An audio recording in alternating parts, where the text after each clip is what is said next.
Just a quick tip for when you are working with pastels. I use a little plastic container like this filled with rice, and as I use colours I can sit them in there, sit them in, and by the end of my painting I have all the pastels that I've used on that painting. If I get interrupted, they're all sitting there.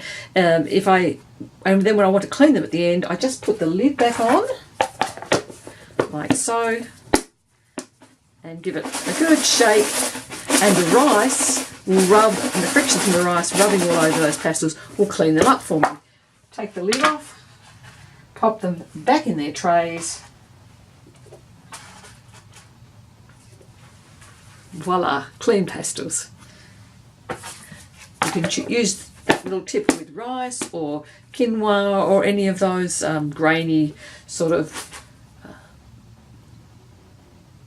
any of the grains, wheat, any of them will do to do that. It's just the friction of rubbing it around. Have a good day. Bye for now.